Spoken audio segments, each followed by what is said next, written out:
Good afternoon. Thanks so much for joining us today, 4 o'clock. I'm Dustin Grove. And I'm Felicia Lawrence. And today we're on a big story out of Haughville, the Haughville neighborhood. Community leaders there are saying that dozens of buildings are being vandalized with graffiti. And we're talking businesses, homes, garages, even churches. Our Marion County reporter Lauren Kostick is digging into this story for us today. Yeah, so when I spoke with leaders today, they say they don't know who and they don't know why. But for the last several months, they say buildings left and right all down 10th Street in Haughville have been tagged. And it's been going on for a while. So it's really getting out of control. And to give you a little idea of what we're talking about, here's some video from today driving down 10th Street. Yeah, so the graffiti is just about everywhere. And obviously those who live here are fed up with it. So today, Haughville leaders, business owners, pastors, and neighbors held a press conference demanding action and accountability. Take a listen. To do a grocery store is one thing, but do a place of worship, that's showing disrespect, irreverence, that's not tolerated. They also want the city to take action, IMPD, increase patrols, more cleanup efforts to get this graffiti to go away. But most of all, they want the people responsible to stop, saying this will not be tolerated. So I'm continuing to put the story together for 5 today. You'll also hear from a pastor who says his church was tagged. Also, we have video of the people who did it last month. So you'll see all that coming up at 5. But, you know, Dustin, Felicia, it's really disheartening to see all this because for years, so many people in Haughville had put so much money and so much effort into making that community better, and then this all happens. It feels like a slap in the face when you've put so much energy into it, and it's just so costly to remove. Yeah, but they're coming together as they always do to fight back. Exactly. Looking forward to your story. Thanks, Lauren.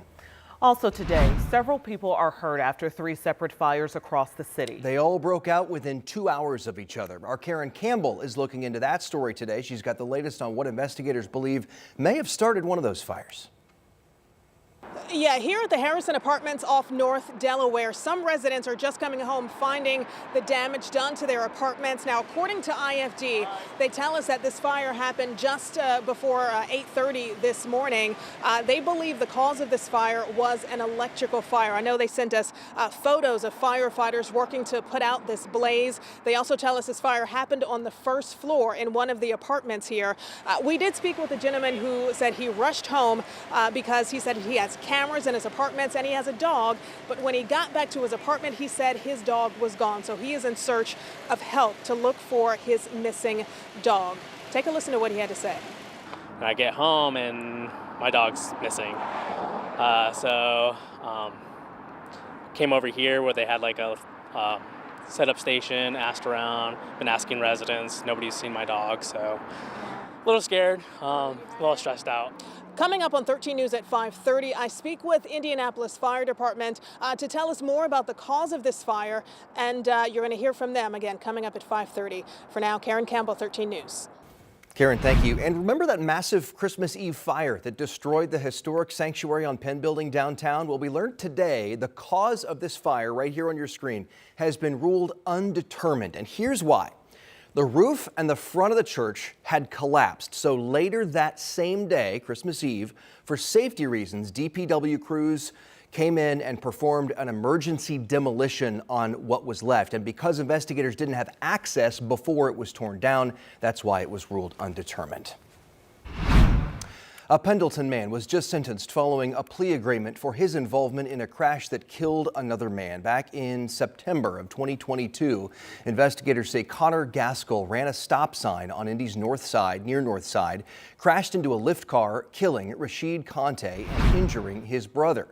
Gaskell pleaded guilty to 4 counts, including 1 count of causing death when operating a vehicle while intoxicated. 4 other charges were dismissed. A judge sentenced Gaskell to 4 years in prison plus 2 years of probation. What did you do at work last week? What did you accomplish? That question was asked to every federal government employee this weekend in an email from the Trump administration's Office of Personnel Management. And it has ignited a firestorm of contradiction and confusion really across the government. As Laura Aguirre tells us, it's not just Democratic lawmakers and worried federal workers now pushing back. Take a look. It's just chaos. This Seattle-based TSA agent is speaking out anonymously, fearing reprisals. One of hundreds of thousands of federal employees who received this email from the Office of Personnel Management demanding that they reply with 5 job accomplishments from the past week by midnight. Or, as Elon Musk posted on X soon after, failure to respond would be considered a resignation. And you're not going to get unemployment, because if it's a resignation, then you can't apply for unemployment.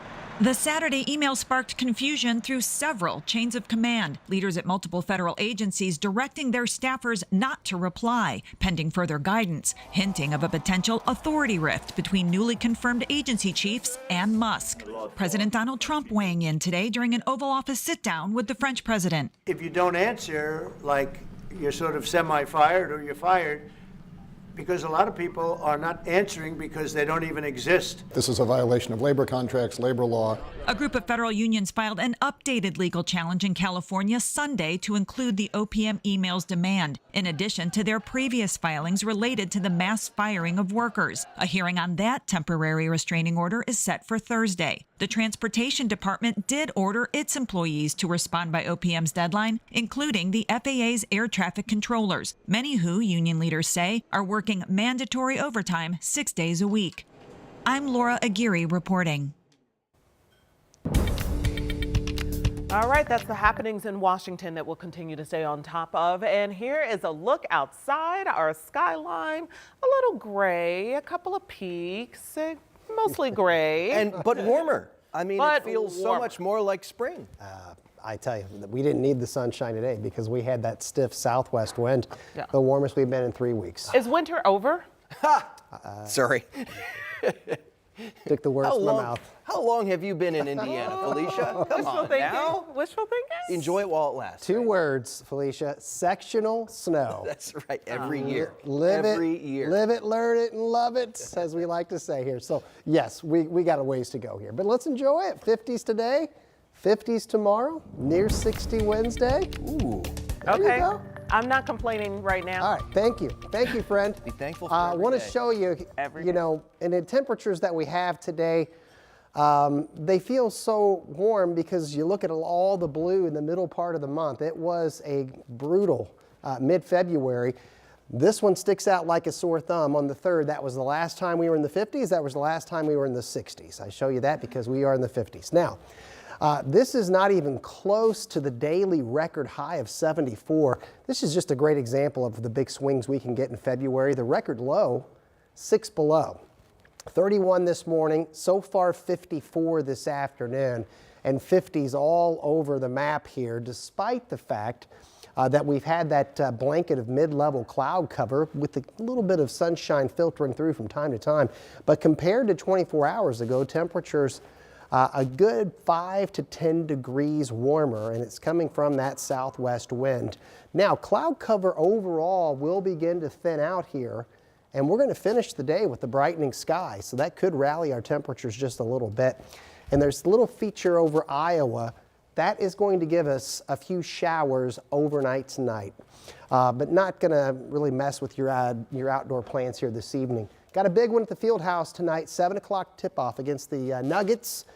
40s as you head out from the field house. Another balmy day tomorrow. We'll let you know about the warmest day of the week coming up in the 7-day forecast. All right, thanks, Sean. We'll see you then. Take a look here. These are some new photos from the IU Indy men's basketball team after their bus caught fire yesterday. It happened as they were heading home from their road game against Northern Kentucky. The athletics department says the bus pulled over in Lawrenceburg, down in southern Indiana, and then, of course, everybody evacuated. Thankfully, nobody was hurt. That's the important thing. Officials say the cause seems to be some sort of mechanical issue.